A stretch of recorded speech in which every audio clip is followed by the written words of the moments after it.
안녕하세요. 로고스의 나정은 변호사입니다. 오늘은 이제 산재 관련 판결을 좀 소개해 드려 보려고 해요. 이제 사업체 임원의 경우, 특히 이 대표이사의 경우에는 당연히 근로자가 인정될 수 없다. 네, 이것이 이제 기본적인 뭐랄까 상식이랄까 원칙이라고 할 수 있습니다.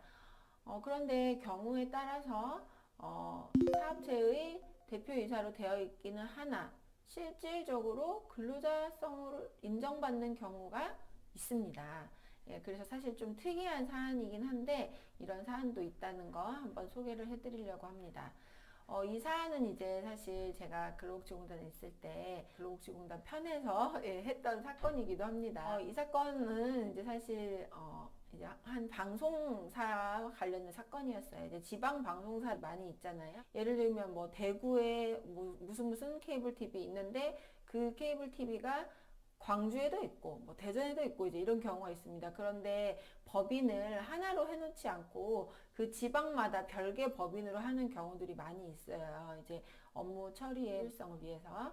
왜냐면 이제 하나의 법인으로 돼 있으면 인력 관리 같은 것도 어려울 수 있고 장소적인 제한이 이제 있다 보니까 그래서 이 사안도 이제 그렇게 법인이 여러 개가 있는 그런 방송사의 그런 이제 회사였어요. 그런데 그 여러 개 회사의 대표이사가 한 명이었습니다. 예를 들면 3개 정도 회사의 대표이사로 등기되어 있는 사람이 있었는데 이 사람이 본사에서는 상무 이렇게 이제 임원으로 되어 있었습니다. 그리고 지방 방송사에서는 대표이사로 되어 있었습니다. 그래서 어떻게 이제 업무 집행을 하였느냐 하면 본사에서는 상무이사로 재직을 하면서 계열사 여러 곳에 이제 대표이사로 등기가 되어서 결제를 할때 대표이사란이 아니고 상무란에 결제가 이루어졌던 겁니다. 그리고 이 대표이사 결제 문서 최종 결제 권한은 본사의 실제 경영자가 이제 결제권을 행사하고 외부 행사에 이제 대표이사로 참석해야 되는 그런 여러 가지 행사들이 있잖아요. 실제 경영자가 그 많은 행사들을 다 참석할 수는 없으니까 이 망인이 이제 지방 방송사 계열사의 대표이사 자격으로 외부 행사에는 많이 참석을 했던 겁니다. 그러니까 사실은 대표인 듯 아닌 듯 약간 애매모호한 이제 그런 형태로 업무를 수행했던 겁니다.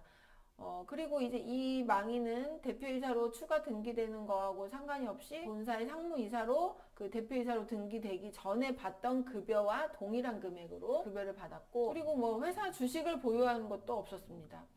그렇다면은 이 망인이 근로자일까 아닐까 이제 좀 의문을 가질 수 있는 사안인 거죠. 그런데 이제 결과적으로는 주식회사 대표이사로 등기가 되어 있다고 할 때 실질적으로 대외적으로 업무 집행권을 가지고 행사를 했느냐, 실제 경영자로부터 구체적이고 개별적인 무슨 지휘 감독을 받아서 근로를 제공하고 그 대가로 보수를 받았느냐, 즉 근로자이냐, 이것을 이제 구체적인 상황에 따라서 판단을 해야 되는 거라서 등기부에 임원으로 등기되었다 이것만 가지고는 사실 판단할 건 아니거든요. 그래서 이제 아까 말씀드렸던 것처럼 계열사 여러 곳에 대표이사로 등기가 되어 있긴 했지만 실질적으로는 대내적인 업무 집행권을 독자적으로 행사를 하지 않았고 실제 본사의 그 대표이사 내지는 그 밑에 뭐 부회장 같은 이제 경영자로부터 구체적이고 개별적인 지휘 감독을 받아서 근로를 제공하고 또 급여도 고정적으로 한 회사로부터만 받았다.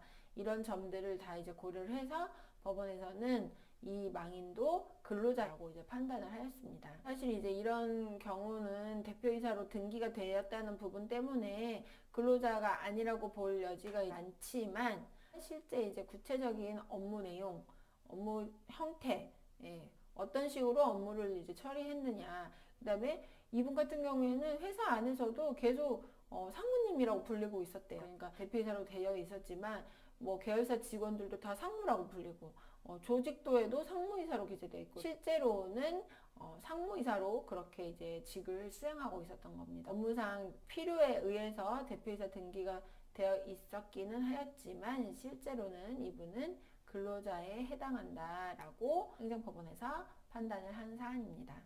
네, 근로자성을 판단하는 구체적인 방법에 대해서 한번 이제 소개를 해드렸습니다. 관련해서 또 궁금한 부분 있으시면 나중에 또 추가로 업데이트 해보도록 하겠습니다. 오늘은 여기까지입니다. 감사합니다.